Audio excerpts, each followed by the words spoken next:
From MTN News, this is Face the State. Welcome and thank you for joining us on Face the State. I'm Jackie Coffin. And I'm Augusta McDonald. With less than a month left of this legislative session, the fate of some of the hot button bills we've watched this session remain to be seen. Yeah, that's right, Augusta. And Thursday, a very colorful protest over one of the most talked about topics of the session. MTN's Jonathan Ambarian has more on drag at the Capitol. The drag performers who came to the Montana State Capitol on Thursday said they hoped to send a message to state lawmakers. I speak for myself and the rest of the drag community that we are here to support the Montana queer community. We are here to support the Montana community at large. And nothing more than that. We are here to provide love and support. Anita Shadow is a performer from Bozeman, one of more than a dozen who took part in Thursday's event. In the morning, drag and transgender performers held a show on the front steps of the Capitol, dancing and lip-syncing to popular songs. In the afternoon, several performers gathered in the rotunda, holding a drag story hour, reading picture books to children. Those actions might not be allowed in these spaces in the future if House Bill 359 becomes law. The bill, sponsored by Republican Representative Braxton Mitchell of Columbia Falls, is intended to keep minors from attending drag shows. Supporters have argued these performances can't be made family-friendly or separated from sexuality, but performers disagree. Obviously, I'm standing here in front of you in something that's far from inappropriate, and so is the rest of our drag community.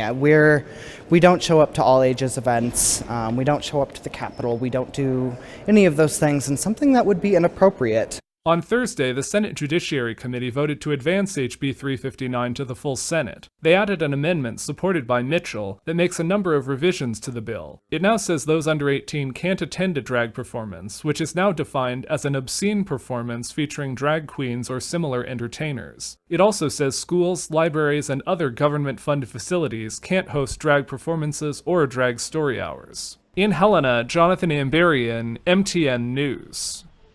Advocates gathered at the state capitol last Friday to protest a series of bills restricting abortion access and affecting the LGBTQ community. The Montana Sexual and Reproductive Health Collective held a rally in the Capitol Rotunda.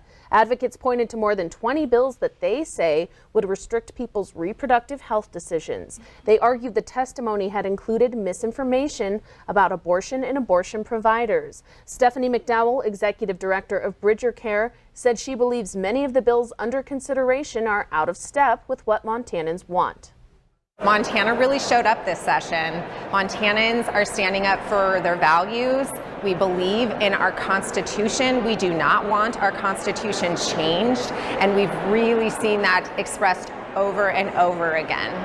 McDowell said one bill she is happy about is House Bill 302, which would require insurers that cover birth control to allow to up to a 12-month supply. That bill has passed the Senate and was returned to the House with amendments. And Montana's COVID-19 dashboard is going away. The Montana Department of Health and Human Services says it will discontinue updates on May 5th, somewhat coinciding with the end of the federal public health emergency expected to end May 11th. The dashboard will remain online until July 14th, but after that, Montana COVID data will only be available through the CDC website. DPHHS says it will continue to conduct COVID-19 surveillance and report significant updates like outbreaks.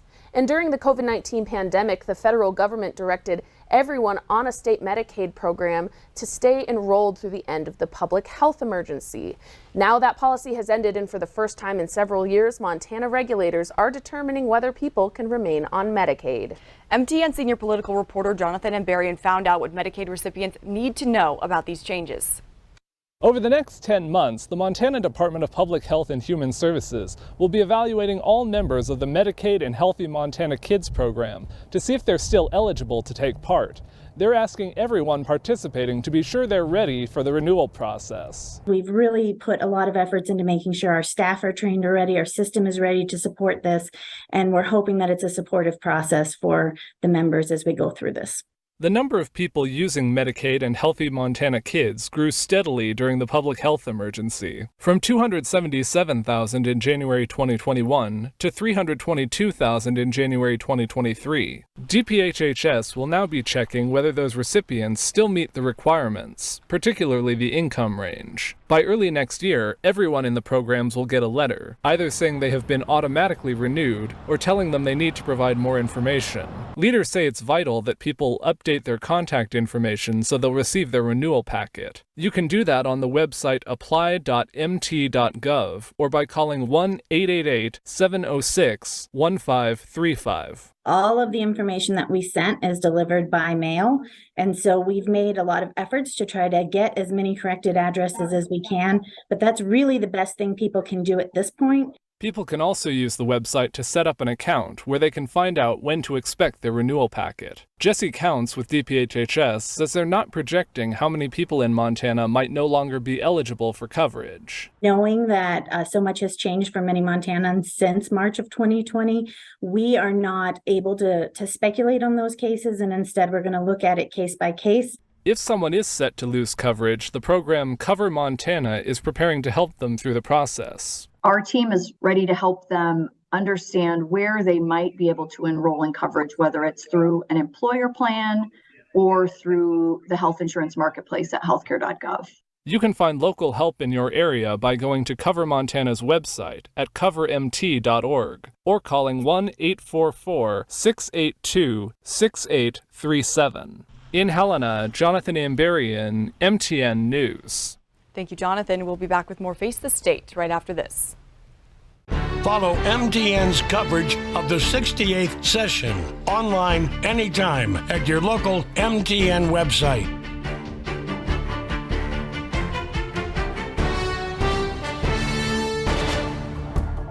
Welcome back to Face the State. Senator Jon Tester's path to re-election could soon be more difficult. A Republican-sponsored bill just cleared its initial vote in the Montana legislature that would create what's called a jungle primary in Montana, meaning all candidates would run in the same primary regardless of party.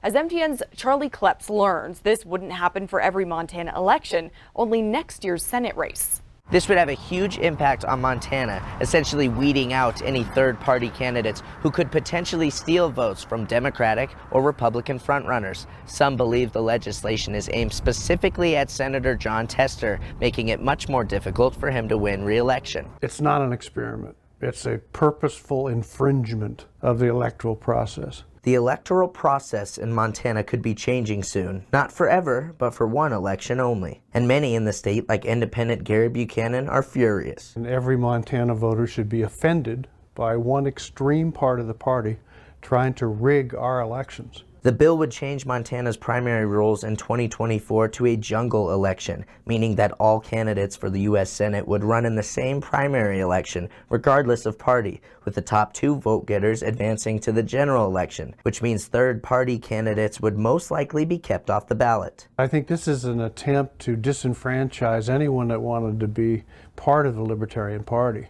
And I think that's a big, big mistake. Many Democrats are also calling the bill a partisan power grab because it targets just one election and one race. One that's expected to be one of the most watched in Montana history. The incumbent, Democrat Jon Tester, is considered one of the most vulnerable Senate Democrats in the country. A spokesperson for Senator Tester tells MTN, quote, "At a time when inflation and high costs are hurting Montana families, out-of-touch politicians in Helena are showing that they care more about power than addressing the real issues facing the state." But bill sponsor Republican Greg Hurt says that is not the case. I'm not attacking Senator Tester. I just want to make sure that the individual who's the winning candidate gets the majority vote. Hurt says the goal of the bill is to ensure that the winner of the election receives more than 50% of the votes. When you have less than a majority, sometimes people question the election and whether this individual actually has the full support of Montanans behind him. A big change with big ramifications, sparking a political debate long before Election Day. In Billings, Charlie Kleps, MTN News. Thank you, Charlie. And a Kalispell man charged with threatening to kill Montana U.S. Senator Jon Tester now plans to plead guilty. 45-year-old Kevin Patrick Smith is accused of making numerous threatening calls to Senator Tester, even after the FBI warned him to stop. Smith says he made the threats because he was upset with Senator Tester's political decisions. As part of the plea agreement, Smith agrees to plead guilty to count 1 of the indictment. That count carries a maximum prison term of 10 years. Thanks, Augusta. And as the legislature moves into its final month, Billings attorneys face blowback on a bill they say fixes youth court challenges, with high-profile crime involving youth suspects making headlines across Montana. I took a closer look at when the state chooses to charge teens as adults and how that might change. From Billings to West Yellowstone, more crimes are being committed by teen offenders. We're seeing this incredible rise of juvenile gun violence and juvenile violence in general. Montana law currently allows prosecutors to charge teens as young as 12 years old as adults. But it's always been that way. It's not that any prosecutor in the state of Montana is not running around charging 12-year-olds. That law has been on the books for 40 years, and Yellowstone County Attorney Scott Twido is hoping the legislature can help clean it up. It's been interesting because I've probably spent more time on that bill, at least during the session, in terms of trying to talk to legislators about what the bill's really about. House Bill 614 does not change the age that a juvenile can be charged as an adult, but it does add and subtract qualifying offenses. Murder, assault, and sexual assault are already listed as offenses where youth can be charged as adults. What House Bill 614 adds: aggravated sexual assault, vehicular homicide, sexual servitude, and ritual abuse of a minor. But it does take away burglary and criminal possession of dangerous drugs. We see House Bill 614 for what it is, and it is to chip away at the integrity of the Montana Youth Court Act, and it raises some sincere due process concerns in regard to the federal Montana Constitution. The bill has a vocal opponent in the American Civil Liberties Union. In an email to MTN, the ACLU of Montana says the changes to the bill are significant and go beyond basic cleanups. They red flag prosecutorial discretion, saying the bill gives lawyers too much wiggle room in referring that juveniles be charged as adults. This is a really sincere concern to us. This is not what the Montana Youth Court Act is set to do, is to bring more kids into the adult system. So we sincerely urge a no vote, and we thank you for your consideration. It's a debate that's happening at a time when youth court cases are skyrocketing. 807 felony cases were charged in youth court cases in 2022, the highest rate in nearly a decade. And it's a problem, both sides say, that needs to be addressed. And they agree the court system must give juvenile offenders the best chances for a successful life. In Billings, Jackie Coffin, MTN And coming News. up, ticketed entry to Glacier National Park is frustrating Montanans, dampening their plans this summer. I sit down with Congressman Ryan Zinke, who's proposing a different system as Face the State continues. Follow MTN's coverage of the 68th session online anytime at your local MTN website.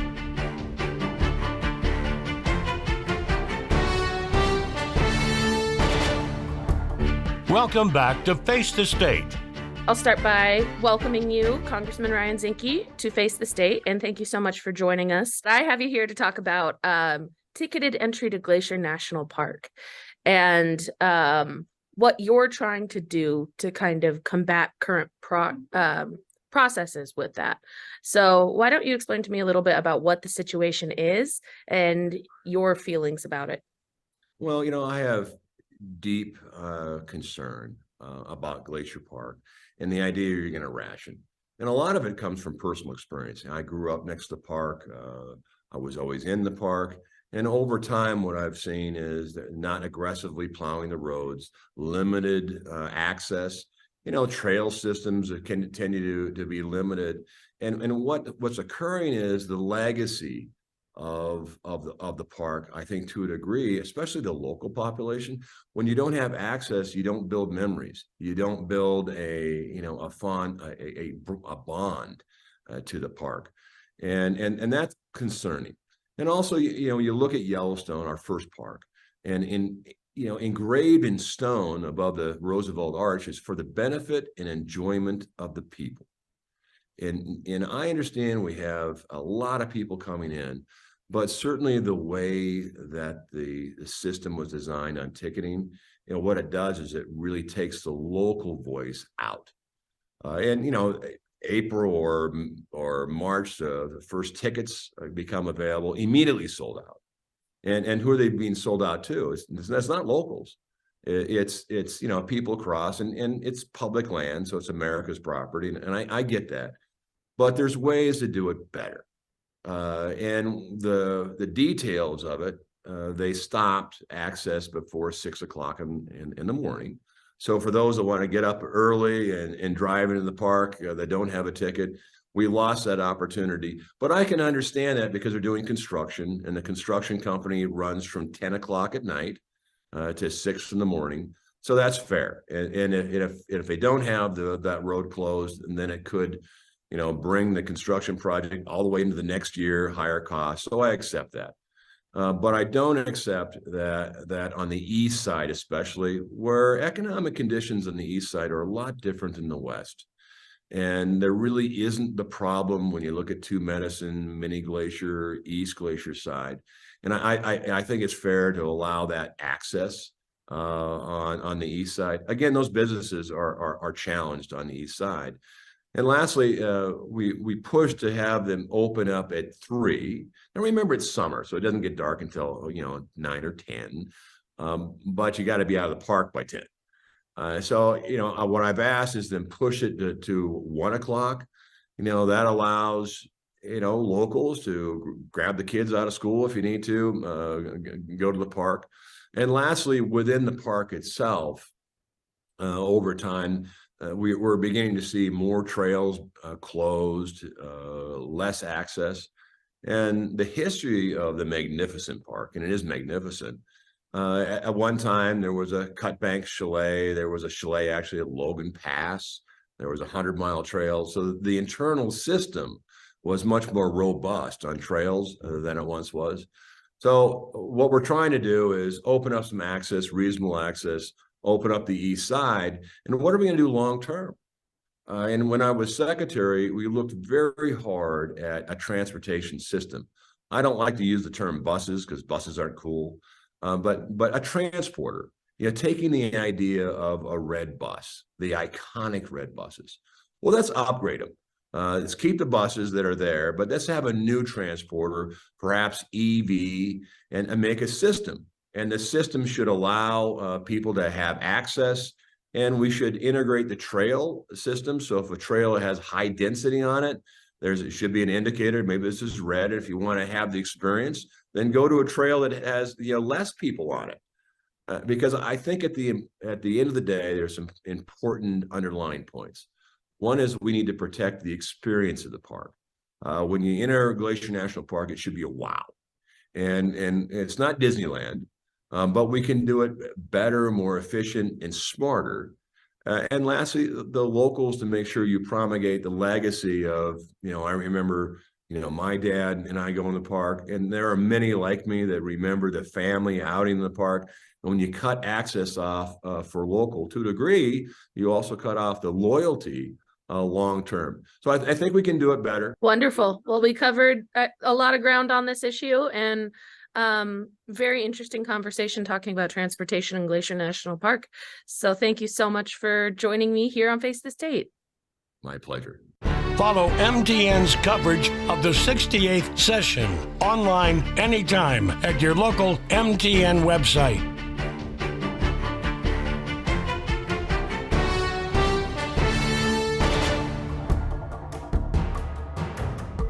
Welcome back to Face the State. Welcome back to Face the State. Joining me now, MTN senior political reporter Jonathan M. Berrien. Thank you so much for joining us, Jonathan.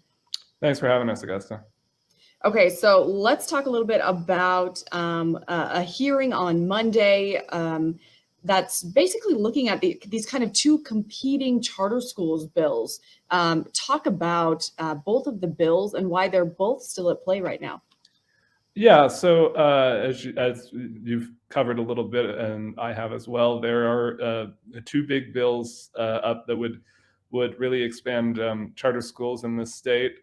One from Fred Anderson would do it more so primarily through the school districts, or give the school districts the first option to set up charter schools anyway. And the other one from Representative Sue Vinton would set up community choice schools, which would be a more autonomous thing, set up kind of more separately from existing districts. And earlier this session, they both were heard on the same day in the House, and they both passed through. And Republicans, most Republicans, I think all of them voted for, almost all of them voted for both of those bills. And they wanted, it was said on the floor, they wanted some kind of a charter school bill to come out of this session. They just hadn't decided yet which version they might prefer.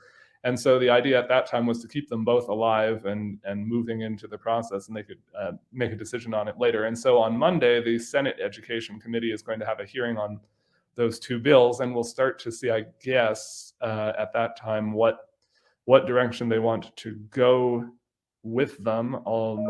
There was talk that maybe they would try and come up with some kind of a compromise or something between the two, or amend one to be more like the other, but we don't really know what direction they might go. It's been a couple of weeks waiting for these to show up again, so we'll see what direction they want to go with them. We're looking at the budget for next week. Might pop up again. Talk a little bit about where the budget is at. It's the only thing that's really required of the legislature to get completed in 90 days, and they are coming up on that deadline. So where are we at with that? The only thing that legally speaking they have to do in this 90-day session, yes, is pass the state budget for the next 2 years. House Bill 2, the big budget bill. This week it was in the Senate Finance and Claims Committee getting worked on. A couple of amendments got put on in there, including taking out some money that would have gone to transporting some prisoners in the state to Arizona to deal with overcrowding. So we hear that it may show up on the Senate floor sometime either late next week or early the week after that. We've only got 3 weeks left in the session, so we're starting to come up on it. And at that point, if the Senate goes through with it as it is, it'd have to go back to the House, and they'd have to decide whether to accept the amendments or not. Almost always, I think every session that I've covered, the House and Senate have had different versions. The House has rejected the changes, and they've gone to a conference committee, which lets them hammer out some compromise things at the last minute. And that's how it's gone in previous sessions. And so we'll see if that happens again this time. Right. All right. Again, MTN senior political reporter Jonathan Amberian, thank you so much for joining us. Thank you.